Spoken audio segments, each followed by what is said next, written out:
Waterloo is London's strangest station because, bluntly, it was never designed to be here. And why is it named after an ABBA song? And what's going on with Waterloo East? Well, funnily enough, they're all to do with history and capitalism. Let me explain.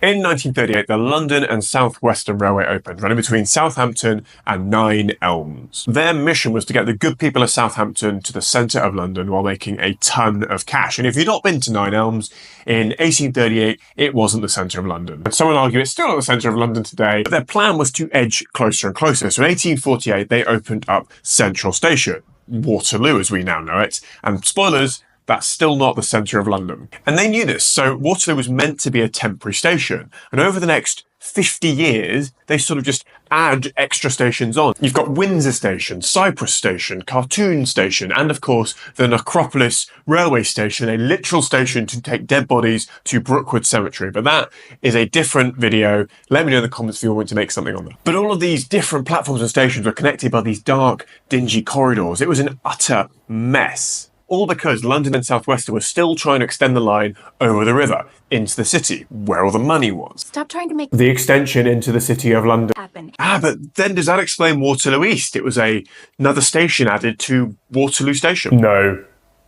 Waterloo East opened in 1869, known as Waterloo Junction, by the South Eastern Railway Company. This was yet another company trying to get into London. To be precise, Charing Cross. But the South Western Railway didn't want to team up, but they did see the value in having a connection to the South Eastern's railway line, so Waterloo East is the compromise made. Okay, but why is it named after an ABBA song, Waterloo? Well, you know how the song goes.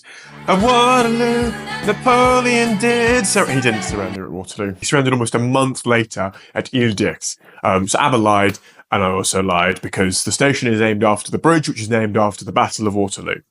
Sorry. But that is named after a town in Belgium, the town of Waterloo, and that's called it because it means marshy ground, which Waterloo would have been before the station arrived, so it's kind of come full circle. But anyway, in 1899, London and South Western finally achieved their dream and got a line into the City of London. Now, it's the Waterloo and City line. The grand vision of the terminus has obviously never come true, but it did mean that they had 20 years of renovations on Waterloo. They conceded they needed to actually have a functioning station building there, not this hodgepodge and warren of separate stations and platforms within one bigger building. I think it's bloody lovely now. Big roof, lovely bits of light and stuff. But the reason why it's the strangest is because it was never meant to be there. It had a literal ghost train. No other station is such an emblematic of the state of British railways than Waterloo and its sort of half-compromise status for 50 years. But let me know in the comments if you think there's a stranger station or if you're a fan of Waterloo. Send this to a mate who commutes through there. And